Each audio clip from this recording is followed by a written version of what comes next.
ये मसीह के लिए आने वाला प्रभु यीशु मसीह के पवित्र नाम से सबको मसीह अभिनंदन देते हैं।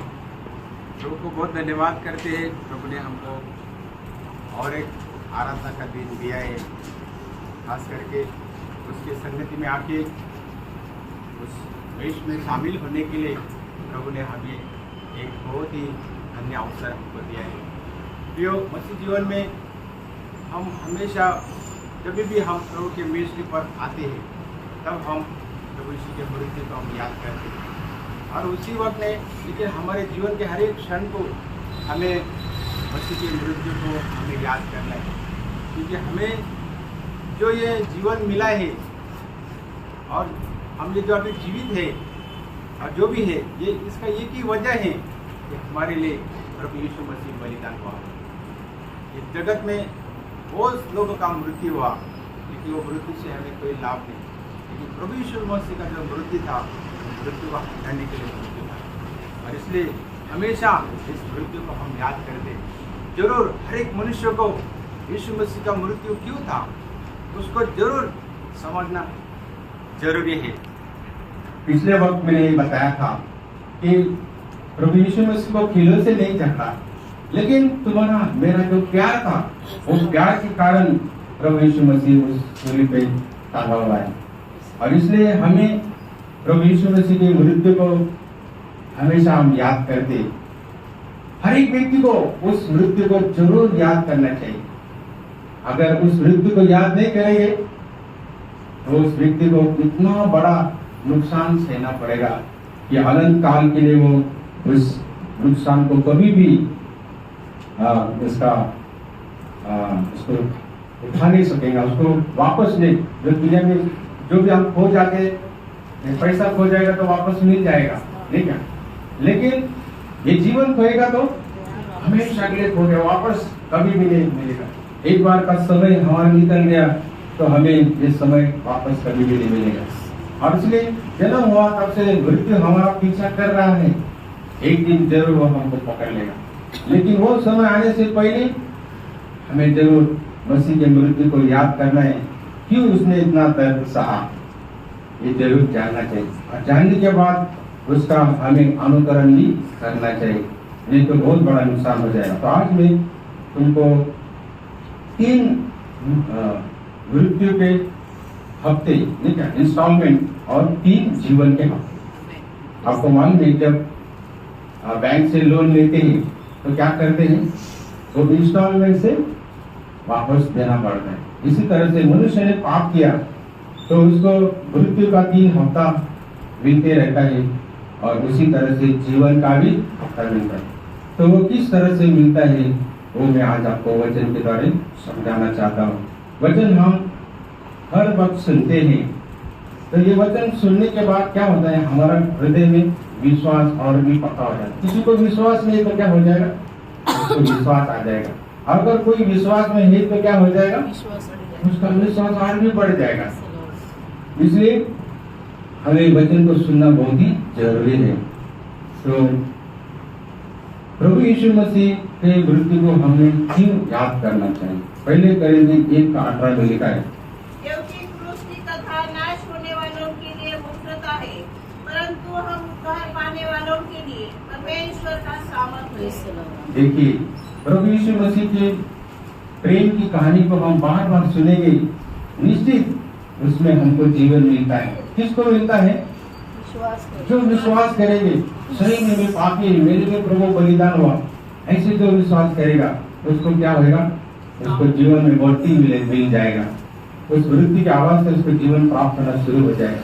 लेकिन जो व्यक्ति इसको दुर्लक्ष्य करेगा तो क्या होगा, उसका नाम नया जन्म हो जाएगा, ना पवित्र आत्मा का दान मिलेगा, और वो उसके अंदर उसके जीवन में जीवन की बढ़ोतरी नहीं होगा। इसलिए हमें प्रभु का वचन को जरूर सुनना बहुत जरूरी है।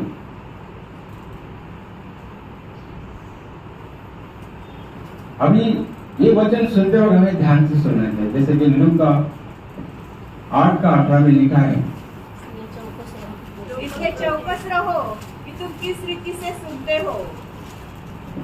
चौकस रहो तुम कैसे सुनते हो, क्योंकि सुनने से विश्वास की प्राप्ति होती है। और सुनना प्रभु के वचन से आता है ना। हम देखते हैं उसके थोड़ा आगे बढ़ो, जो काट रखा है। जिसके पास है उसे दिया जाएगा और जिसके पास नहीं है उसे वह भी ले लिया जाएगा जिसे वो अपना समझता है। देखिए, जो ध्यान से सुनेगा तो क्या हो जाएगा, उसका और भी वचन सुनने का भूख प्यास आ जाएगा। लेकिन जो सिर्फ ऐसे दिखावा करते है, सुनने का दिखावा करता है, तो क्या हो जाएगा, कुछ समय बीतने के बाद उसका संगति में आना भी बंद हो जाएगा, है ना। तो जब मरियम प्रभु यीशु मसीह के पादस्तर पर बैठी, वो प्रभु क्या कहता है वो सुनने के लिए वो बहुत उत्सुक थी। लेकिन मार्था क्या कर रही थी, खाना बनाने के लिए व्यस्त थी। और वहां पर प्रभु ने कहा कि मरियम ने अच्छा उसको चुन लिया है और वो उसे कहीं भी वापस नहीं लिया जाए। देखो कितना वंडरफुल प्रॉमिस है ना। प्रभु बोलते जिसको भी प्यास है तो उसको, एक बार उनके एक सिस्टर बोला, यहाँ पर जो वचन बोला है वो क्या है, जिसका पैसा है तो उसको और पैसा मिलेगा। क्या प्रभु यीशु मसीह ने ऐसा बोला? नहीं, जो विश्वास से आते हैं उसको विश्वास से और भी प्राप्ति हो जाएगी, उसको वचन सुनने का भूख प्यास और भी मिल जाएगा। फिर हम देखते हैं यूहन्ना का 6:27 में लोगों ने भरपेट रोटी खाई और वापस प्रभु को भूख जाएगा। क्या कहा प्रभु ने? नाशवान भोजन के लिए परिश्रम न करो, परंतु उस भोजन के लिए जो आनंद जीवन तक रहता है, जिसे मनुष्य का पुत्र तुम्हें देगा, क्योंकि पिता अर्थात परमेश्वर ने उसी पर छाप लगाई है। देखो यहाँ पर भी स्पष्ट है, तो इस रोटी के लिए जो नाश हो जाता है ना, सवेरे हम खाना बनाते तो शाम को खराब हो जाता है, रात को बनाएंगे तो सवेरे खराब हो जाता है। इस भोजन के लिए मेरे पीछे मत आओ, ये खाना तो मैं तुमको जरूर देने वाला है, जैसे क्या दिया, लेकिन उसके लिए तुम परिश्रम करो जो भोजन हमेशा के लिए बना रहता है ना। यूहन्ना का 8:51 में लोग ने क्या बोला? यूहन्ना का 8:51 में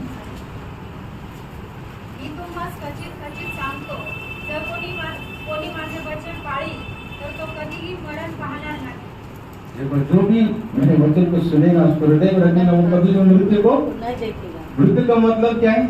वो कभी भी मेरे से हालात नहीं हो जाएगा। जब तक वो जीवित है मेरी संगति में रहेगा। जिस दिन वो उसका इस दुनिया का सफर खत्म हो जाएगा वो हमेशा मेरे साथ में रहेगा। कितना सुंदर वायदा है। वो व्यक्ति जो मेरे वचन को थामे रहता है वो मृत्यु को कभी भी नहीं देखेगा, वो मुझसे कभी भी जुदा नहीं हो। कितना ताकतवर वायदा है। और इसलिए प्रभु श्रुति कहता है यूहन्ना का 10:10 में आखिरी भाग में, अरे पूरा पढ़ लो। चोर किसी और का प्राण लेने नहीं, परंतु केवल चोरी करने और घात करने और नष्ट करने को आता है। मैं इसलिए आया कि जीवन पाए और बहुतायत से पाए। देखो यहाँ पर आपको मालूम है शत्रु कौन है? शैतान है। जो इतने बाग में आके हमारे पहले मम्मी पापा को धोखा दिया और आज भी वो कुछ कम नहीं, जो उद्धार पाए हैं परमेश्वर के मार्ग में आगे बढ़ते हैं, उनको कैसे भी पीछे खींचने के लिए वो उसका पूर्ण रात दिन प्रयत्न चालू रहता है। जैसे कि गैलेशियन 5:7 में लिखा है, वो लोग बहुत उत्साह से प्रभु में बढ़ रहे थे। तुम तो भली भांति दौड़ रहे थे, अब किसने तुम्हें रोक दिया कि सत्य को न मानो? देखो है ना, कोई भी उधर आके क्या कर दिया, झूठा उपदेश दे दिया और उनके दौड़ को क्या करता है, धीमा कर दिया। तो हमें ये जानना है कि हमें जो जीवन मिला है वो बहुमूल्य है। फिर हम देखते हैं इब्लिस का 2:1 में, उसने तुम्हें भी जिलाया जो अपने अपराधों और पापों के कारण मरे हुए थे। देखो, और कोलोसियन का 2:13 का एक पार्ट में भी लिखा है,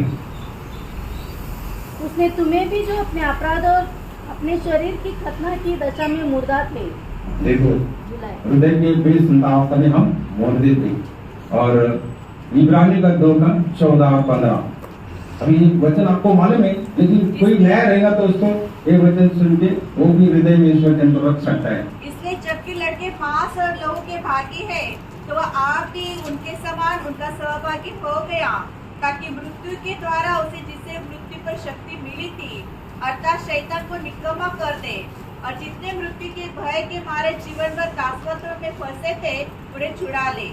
देखिए, हम लोग उस मृत्यु के बंधन में आए थे, तो इस बंधन से हमको छुड़ाने के लिए वो मनुष्य बनकर इस दुनिया में आए और उसका जो मृत्यु था हमारे मृत्यु को हटाने के लिए वो मृत्यु था।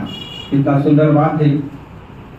तो हमें जानना है कि पाप करने के बाद उसका अंजाम जो है मनुष्य को क्या करना पड़ता है, भुगतना पड़ता है। परमेश्वर ने आज हमको बहुत बड़ा दाम देके उसके संगति में बुलाया है। तो प्रभु का वचन हमें प्रोत्साहन करता है, जैसे कि पहले Corinthians 15:33 में,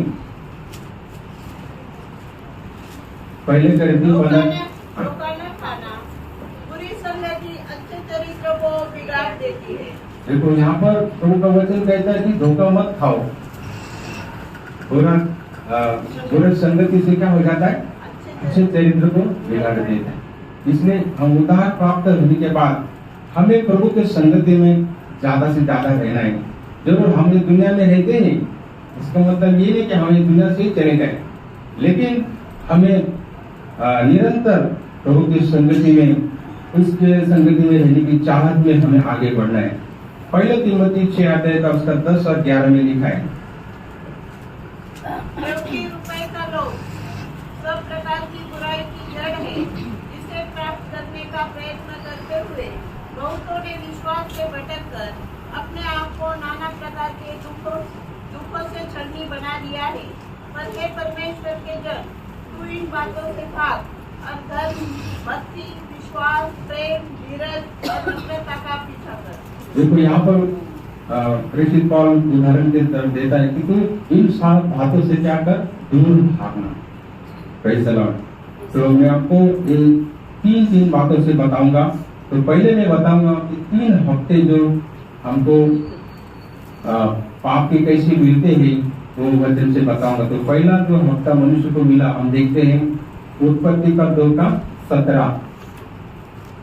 पर भले ही हम बुरे की ज्ञान का जो वृक्ष है उसका फल तू कभी न खाना, क्योंकि जिस दिन तू उसका फल खाएगा उसी दिन अवश्य मर जाएगा।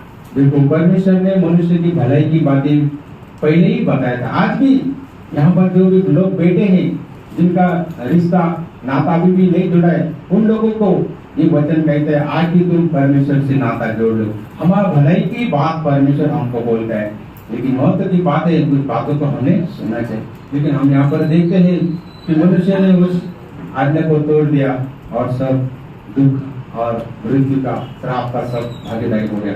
फिर हम देखते हैं रोम का 5:12 में भी ये बात को देखते हैं। रोम 5:12, इसलिए जैसा एक मनुष्य के द्वारा पाप जगत में आया और पाप के द्वारा मृत्यु आई, और इस रीति से मृत्यु सब मनुष्य में फैल गई, क्योंकि सबने पाप किया। देखो सबने पाप, एक मनुष्य ने पाप किया और पाप मनुष्य में आ गया, मनुष्य के द्वारा वो फैलने लगा और मृत्यु सब में आ गई। देखो इतना अच्छा इंसान परमेश्वर ने बनाया, एदेन बाग मतलब आनंद की बाग, उसकी खुशियों के लिए सब कुछ वहाँ पर प्रबंध था, जीवन का वृक्ष भी था, लेकिन जो खाना था वो नहीं खाया। शैतान की धोखे में आके मनुष्य उस धोखे में फंस गया और अवस्था क्या बन गई। रोम का 3:23 आपको मालूम है, रोम 3:23 कि सबने पाप किया है और परमेश्वर की महिमा से रहित है। देखो हमारा आत्मा में क्या हो गया, मृत्यु आ गया, प्राण में क्या हो गया, स्वयं धार्मिक आ गया। मैं आगे मेरा देख सकता है, मैं अपने आप को सुधार सकता है, ऐसी बात होगी प्राण में। और शरीर में क्या हो गया, वो प्रभु का महिमा चला गया। आपने जाना अभी परमेश्वर हमको उस पूर्व अवस्था में लाना चाहता है उसकी सुवार्ता के द्वारा, और इसलिए उस वचन को विश्वास करना बहुत जरूरी है। इफिसियों का 2:1 में भी लिखा है, इफिसियों 2:1, उसने तुम्हें भी जिलाया जो अपने अपराधों और पापों के कारण मरे हुए थे। देखो हम पाप अतिक्रमण के कारण क्या हो गए थे, एक मृत्यु अवस्था में पहुंच गए थे। अभी एक बात हमें ध्यान में रखना है कि जिन दूतों ने पाप किया वो स्वर्गदूतों को वापस चांस, एक बार पाप किया बस अभी उनके लिए उस न्याय का इंतजार और दंड उनको मिलेगा, वो कभी भी परमेश्वर की तरफ लौट नहीं आ सकते। लेकिन मनुष्य के लिए इतना सुंदर बात है। और एक चांस है, आज का जो मेरा प्रबोधन है उसमें संदेश में ये है कि ये घड़ी कितना इम्पोर्टेंट है। आज एक क्षण को हम उस महान परमेश्वर से नाता जोड़ सकते हैं। नहीं, एक बार इस प्राण निकल गया तो अनंत काल में कभी भी ये नाता नहीं जुड़ सकता है। तो यहाँ पर आप देखते स्वर्गदूतों को वापस चांस नहीं, और मालूम ये सब महत्व की बात कि हम कब मरेंगे हमें मालूम नहीं। मृत्यु अचानक आ जाएगा। मनुष्य बहुत कुछ भविष्य के प्लान बनाता है, लेकिन वो पूरा होना कोई जरूरी नहीं। अचानक सब प्लान आगे रहेंगे, अचानक मनुष्य को इस दुनिया से जाना पड़ता है। यशाया का 55 और 6 में लिखा है, यशाया 55:6। जब तक यहोवा मिल सकता है तब तक उसकी खोज में रहो, जब तक वो निकट है तब तक उसे पुकारो। देखो आज परमेश्वर मिल सकता है, क्योंकि आज प्रभु हमारे बीच में है और उसका वायदा सच्चा है।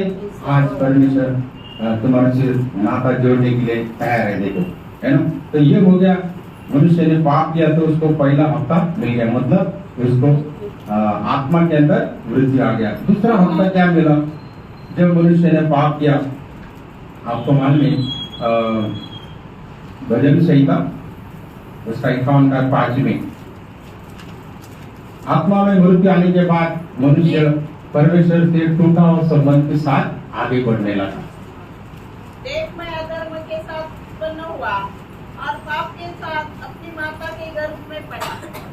मतलब एक बच्चे का जन्म हो जाता है, वो पाप के स्वभाव में जन्म होता है, और वो छोटा से बड़ा बढ़ते रहता है, उस पाप के स्वभाव में बढ़ना का शुरू हो जाता है। फिर 1 पेतरुस 1:14 में लिखा है,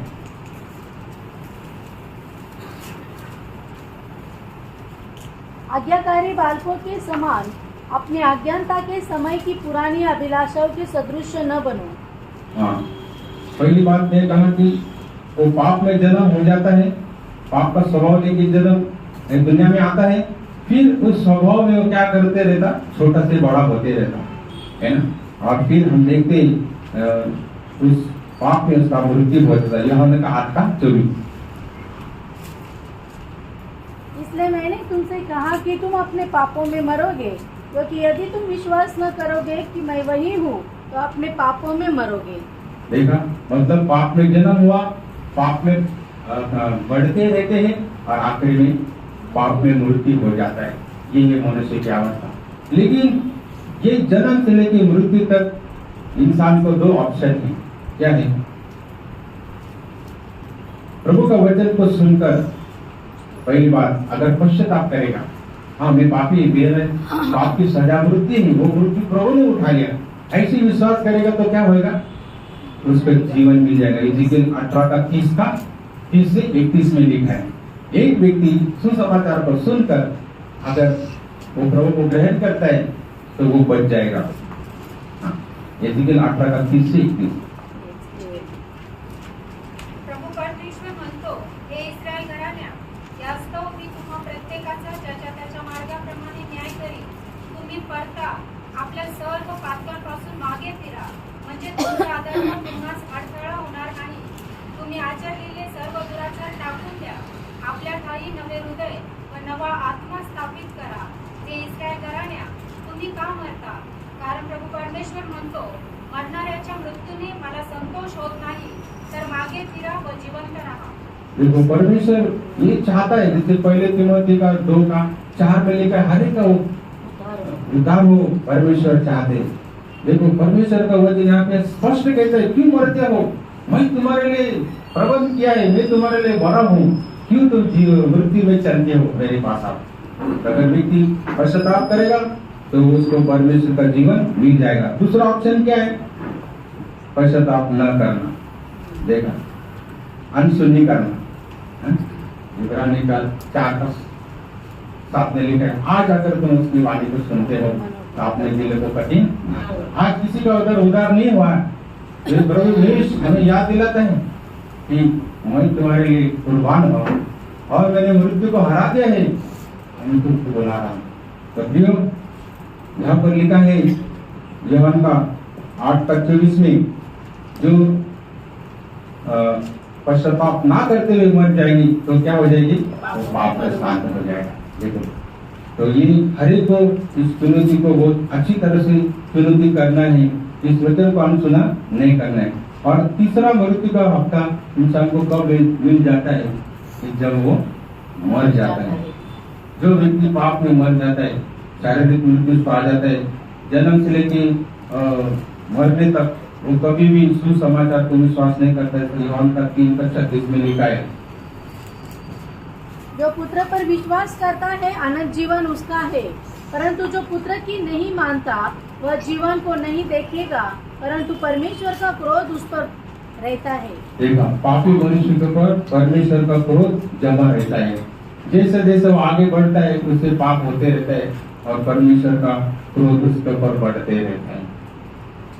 तो हमें ये जानना है कि क्या हम उस क्रोध से बचे क्या। रोम का 8:1 में लिखा है, रोम का 8:1।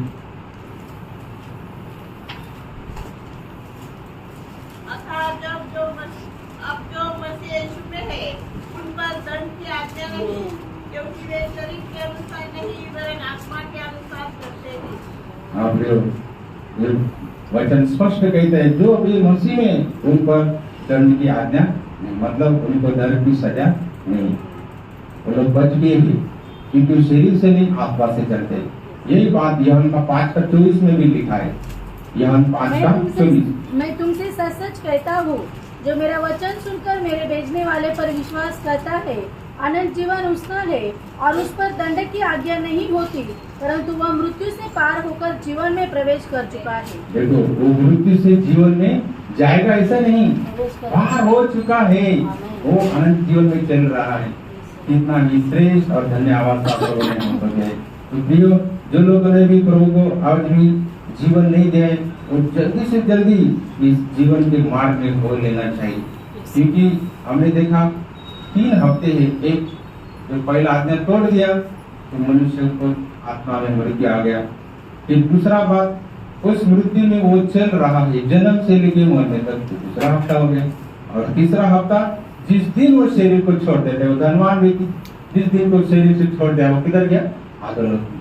और फाइनली अंतिम न्याय होके उस नरक में मनुष्य जाएगा। तो प्रियो, ये बहुत सीरियस बात है।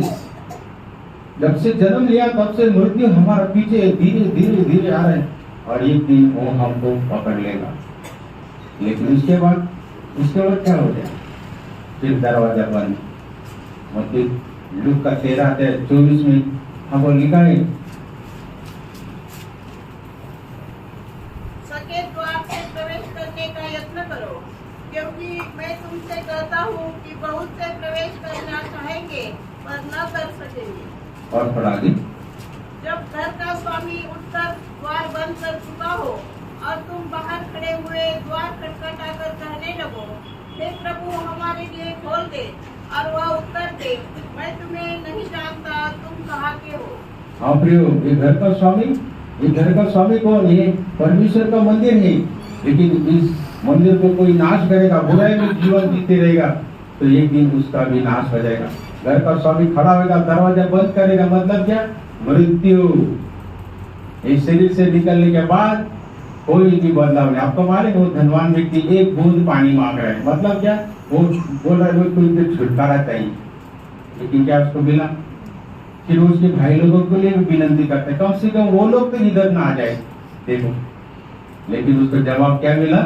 नहीं, अभी संभव नहीं, अभी खत्म हो गया टाइम। ये दरवाजा बंद होने वाला है, मतलब क्या, एक दिन हमको मृत्यु आ जाएगा। तब हम कितना भी चाहने से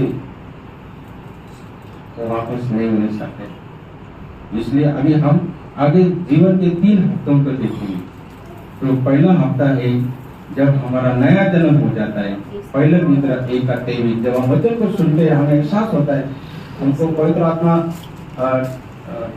हमारा पाप का एहसास दिलाता है और पश्चाताप हमको हो जाता है, तब हमारा नया जन्म हो जाता है। वचन बता रहे, क्योंकि तुमने नाशवान नहीं पर अविनाशी बीज से परमेश्वर की जीवित और सदा ठहरने वाले वचन के द्वारा नया जन्म पाया है।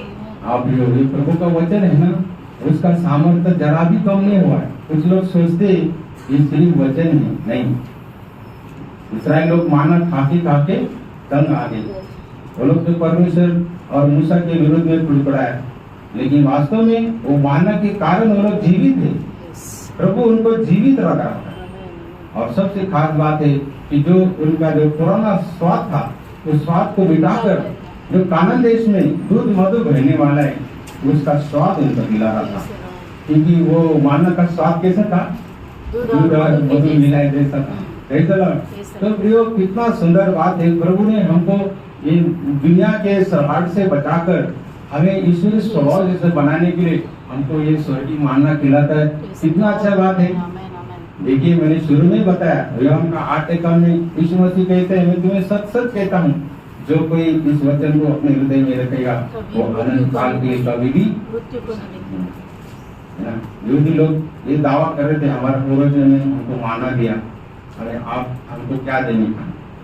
प्रभु यीशु मसीह ने कहा वो लोग ये खा के मर गए, मेरा पिता है जो तुम्हें सच्ची रोटी देता है ना। योहान का 6:8 में लिखा है और जीवन की रोटी। इस रोटी को हम खाए और पुष्टि बन जाए, जीवन बिताए, और जो हमारे आसपास में लोग नरक की ओर जा रहे उनको भी हमें प्रभु के राज्य में लेके आना है। तो हमारा पहला इंस्टॉलमेंट जो है हमें आत्मिक जीवन मिला। योहान सुसमाचार 12:13 में भी यही बात को लिखा है। परंतु जितनों ने उसे ग्रहण किया उसने उन्हें परमेश्वर की संतान होने का अधिकार दिया, अर्थात उन्हें जो उसके नाम पर विश्वास रखते हैं, वे न तो लहू से न शरीर की इच्छा से न मनुष्य की इच्छा से परंतु परमेश्वर से उत्पन्न हुए। देखो परमेश्वर का संतान बनने का अधिकार हम लोग क्या थे, हम लोग शैतान के बच्चे थे, शैतान के संतान थे, अंधकार के राज्य में थे, लेकिन प्रभु ने हमको हासिल करा। अभी कितना लोग परमेश्वर के राज्य में आए, नया जन्म पाए, वो ऊंचा आवाज से स्तुति करे। आप जो ये खुशी 1, 2 दिन 10 दिन बनाने वाला नहीं है, जब तक ये सांस चले हमें प्रभु को धन्यवाद करते रहना है, क्योंकि इब्रानी का 13 और 15 में लिखा है धन्यवाद का बलिदान करने वाला परमेश्वर। कितना बात है यो, वो नरक कितना भयानक है, लोग लगातार तक दास पीत रहे और रो रहे हैं, उधर कुछ भी भलाई नहीं। नरक का एक बयान ऐसे प्रभु के दास ने कहा है कि वहां पर भलाई, परमेश्वर की भलाई कुछ भी नहीं, परमेश्वर की दया इतनी सी भी नहीं। तो सोचो कैसा रहेगा, सिर्फ वहां पर दर्द है, कोई भी उधर विराम नहीं है, सिर्फ दर्द और क्लेश और क्लेश है। ऐसे अवस्था से प्रभु ने जब हमको बचाया तो हम कितना उस अवस्था में बना भी रहना चाहिए और परमेश्वर को धन्यवाद करना है। क्योंकि 2 कोरिन्थियों और 5:17 में लिखा है नया सृष्टि। देखो कितना सुंदर बात है। इसलिए यदि कोई मसीह में है तो वह नई सृष्टि है, पुरानी बातें बीत गई है, देखो सब बातें नई हो गई है। यो हर दिन उस उद्धार के लिए हम प्रभु को धन्यवाद करना है। प्रभु उस गंदगी से तूने मुझे निकाला, प्रभु धन्यवाद, मुझे वापस उस गंदगी में फंसने मत दे, मुझे हमेशा तुझ में बना रहने के लिए हमेशा मैं तुझको स्तुति करूं, तेरे निकट रहो, ऐसा अविवाहित हृदय मेरे को दे। प्रभु ने तो हृदय हमको दिया ही, लेकिन वो हृदय में हमको प्रभु का वचन से भर देने का है, उसमें कभी भी दुनिया की बातें नहीं आने देना है। उसी तरह से रोम का 8:9 में लिखा है परंतु जबकि परमेश्वर का आत्मा तुम में बसता है तो तुम शारीरिक दशा में नहीं परंतु आत्मिक दशा में हो। यदि किसी में मसीह का आत्मा नहीं तो वह उसका जन नहीं। आप जो ये हमें यकीन करना है, मैं चर्च आता हूँ, मैं बाइबल पढ़ता हूँ, मैं ख्रिस्ती धर्म में जन्म लिया, मेरा नाम ख्रिस्ती है, मैं गले में क्रॉस पहनता हूँ, ये सब बातें हमको दावा नहीं करेंगे कि हम मसीह हैं। अगर मसीह की आत्मा हमारे में नहीं तो हमें कोई भी उसका क्लेम लागू नहीं हो जाएगा। इसलिए हमें यकीन करना है। उसका 14 वचन में लिखा है इसलिए कि जितने लोग परमेश्वर के आत्मा के चलाए चलते हैं वे ही परमेश्वर के पुत्र हैं। और उसका 16 वचन आत्मा आप ही हमारे आत्मा के साथ गवाही देता है कि हम परमेश्वर की संतान हैं। देखो हमारा परमेश्वर के आत्मा हमारे आत्मा को गवाही देते थे हम परमेश्वर के, है ना। जो पिताजी बच्चे को बोलते हैं बेटा तू मेरा बेटा है, मैं तेरा पापा हूँ, है कि नहीं, ऐसे परमेश्वर की आत्मा हमको बताती है। यरूशलेम का 5:1 में भी लिखा है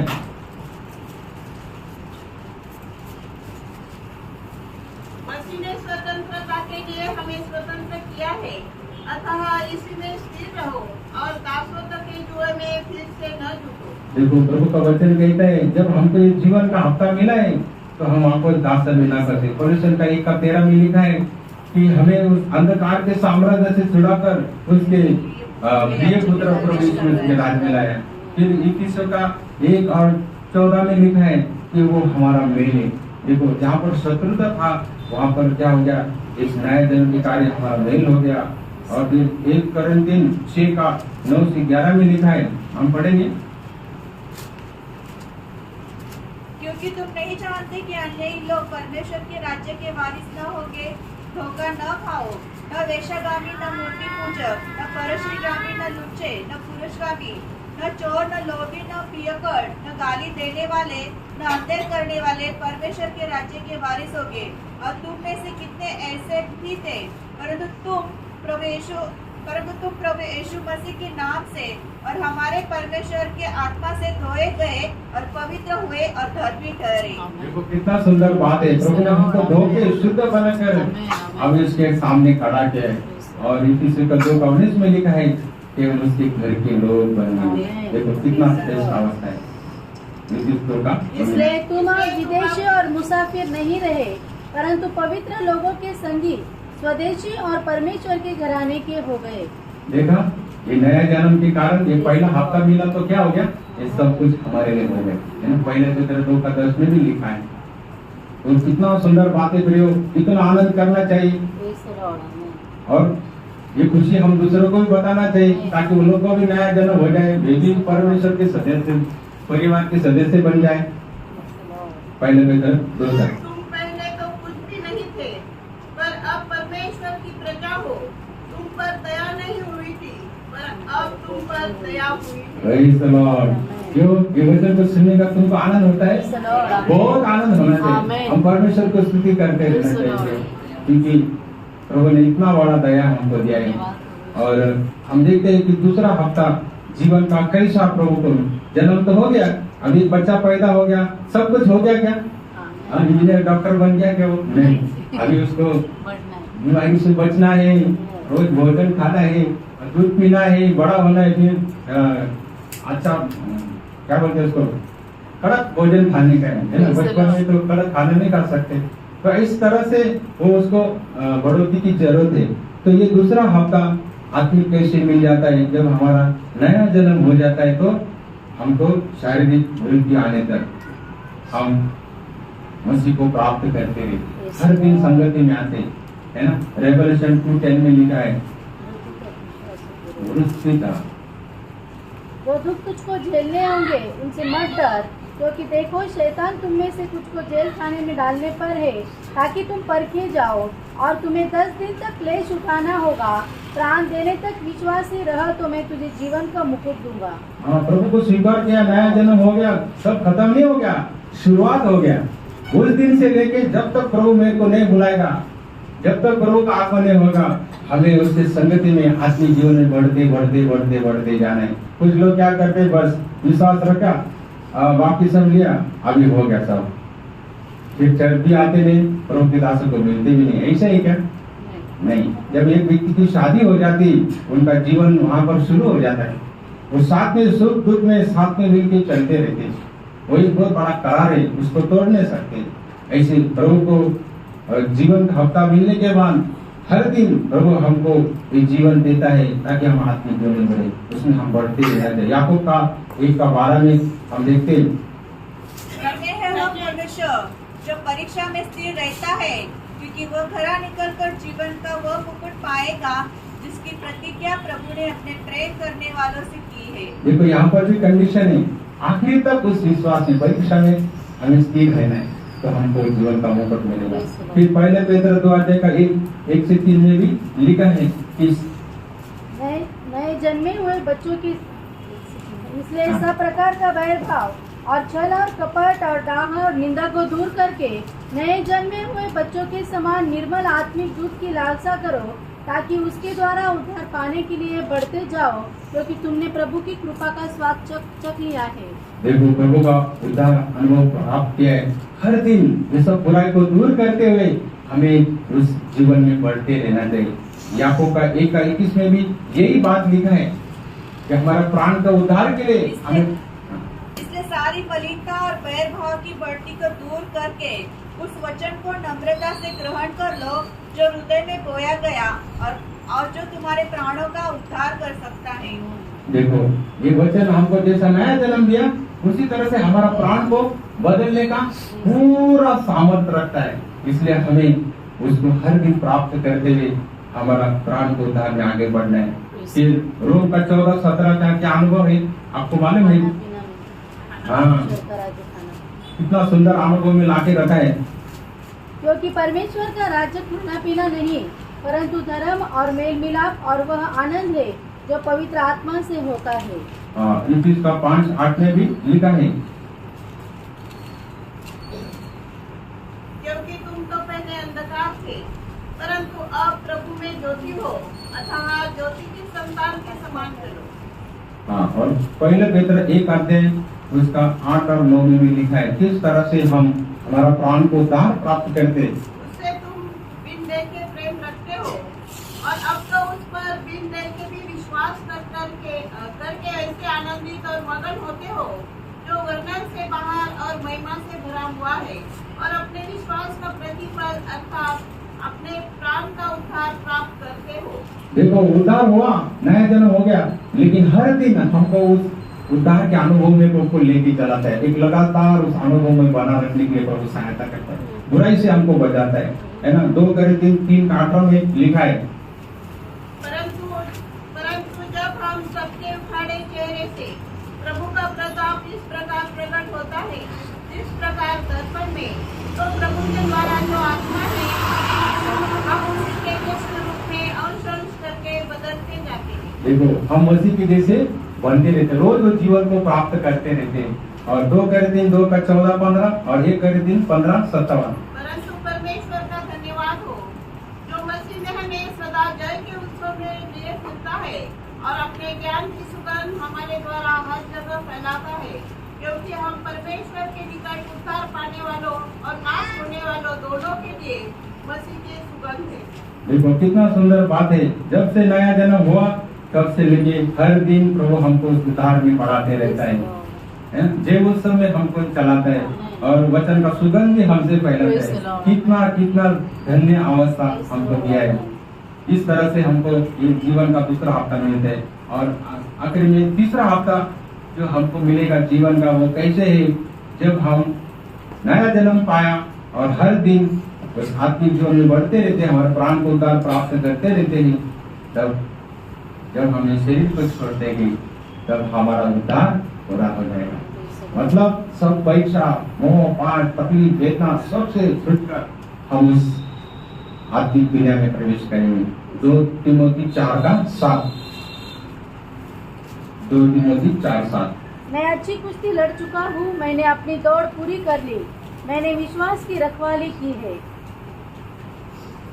देखो, पौल उसका जीवन का गवाही देता है कि मैंने अच्छी कुश्ती लगा है, दौड़ को मैंने दौड़ा है, अभी मेरे लिए जीवन का मतलब पता है। कितना सुंदर बात है। मैं कुछ उदाहरण चंद रखना चाहता हूँ। देखो, एक व्यक्ति एक साबुन के फैक्ट्री में काम करता है, लेकिन जब तक वो साबुन इस्तेमाल नहीं करेगा उसका वो कपड़ा भी स्वच्छ नहीं होगा और उसका शरीर भी क्लीन नहीं हो सकता है, बराबर। तो अगर उसको क्लीन होना है तो उसको एक साबुन लेके इस्तेमाल करना है, नहीं तो वो फैक्ट्री में भी काम करता होगा, हर दिन वो अपने हाथों से साबुन उठाता होगा, लेकिन उसको स्वच्छता नहीं होगी। ऐसी हम प्रभु के वचन को सुनते हैं, लेकिन अगर हम उस पर विश्वास नहीं करते तो हम शुद्ध नहीं हो सकते। तो जुडास इस्करियोत 3.5 साल यीशु मसीह के साथ रहा, बहुत महान कार्य उसने अपने आंखों से देखा सुना, लेकिन हम देखते वो शुद्ध नहीं बना। जब प्रभु पाँव धोया चलो को, तो प्रभु यीशु मसीह ने क्या बोला? यूहन्ना 13:10, तुम सब लोग स्वच्छ है मेरे छोड़कर। यीशु ने उससे कहा, जो नहा चुका है उसे पाँव के सिवाय और कुछ धोने की आवश्यकता नहीं, परंतु वह बिल्कुल शुद्ध है। हाँ, तो सिर्फ एक को छोड़ के नहीं क्या वो सब लोग स्वच्छ नहीं करके बताया। वेश्या का 1:18 में आज भी प्रभु इंसान को बुलाता है ताकि हम उस अधर्म से छुटकारा पाए। यशायाह का 1:8। यहोवा कहता है, आओ हम आपस में वाद विवाद करें। तुम्हारे पाप चाहे लाल रंग के हो तो भी वह हिम के समान उजले हो जाएंगे, और चाहे अरवानी रंग के हो तो भी वे ऊन के समान श्वेत हो जाएंगे। देखो आज भी जिन्हें उतार नहीं पाया, ये मेष सबको बुलाता है प्रभु के साथ मेल करने में। एक छोटा अनुभव मेरा बचपन का वैसा बताता हूँ। मैं कृषि होने के कारण जब भी गुड फ्राइडे आता था उस दिन पूरा दिन में फास्टिंग रहता था और शाम को वो चर्च रहता था। तो एक दिन मैं ऐसा मन में सोचने लगा, जिस दिन वो फ्राइडे रहेगा तो क्या होता था, वो यीशु मसीह का जो दुख सहन है वो पूरा डायलॉग है ना, और एक एक व्यक्ति बोलते रहेंगे। यीशु मसीह का डायलॉग बोलने के लिए व्यक्ति, पिलत का बोलने वाला अलग, ऐसे अलग अलग उसको रहते थे और वो सब क्रम से पढ़ते थे। तो मैं ऐसा एक दिन सोचा, हर टाइम गुड फ्राइडे को हम जाते हैं और वही कहानी हम बार बार सुनते हैं, क्यों बार बार जाना है? वही तो आप ही जाएंगे और वही सुना। और उपवास रहने के कारण क्या होता था, बहुत थक जाता था, शाम तक खाना नहीं, जब तक चर्च पे जाकर आएगा तब खाना नहीं। तो मैं ऐसे मन में सोचता था कि वही कहानी सुनने के लिए बार बार जाना है। देखो उस वक्त ना समझ था, लेकिन आज मुझे समझ सकता है कि प्रभु यीशु मसीह की जो क्रूस की कुर्बानी है उसको याद करना कितना जरूरी है। आज उसका महत्व समझता है। ऐसे भी आज भी ये प्रभु मेष के सामने हम आए हैं और ये मेष हमको प्यार से बुलाता है कि इस प्रेम में हमें शामिल होना है। पिछला हफ्ता हमने कैसे जीवन बिताया, एक हफ्ता बीत गया, क्या प्रभु को दिल दिया है? क्या एक हफ्ता बीत गया, क्या प्रभु को प्रसन्न करके हम चले क्या? खुद को परखना है, क्योंकि ये देश याद दिलाता है कि हमारे जगह में यीशु मसीह बलिदान हो रहा है। और जब भी हम इसको याद करते हैं पवित्रता के साथ, एक अच्छे शुद्ध हृदय के साथ, तो हमें जीवन प्राप्त होता है। तो यहाँ पर हम लोग जाएंगे प्रभु की स्तुति को।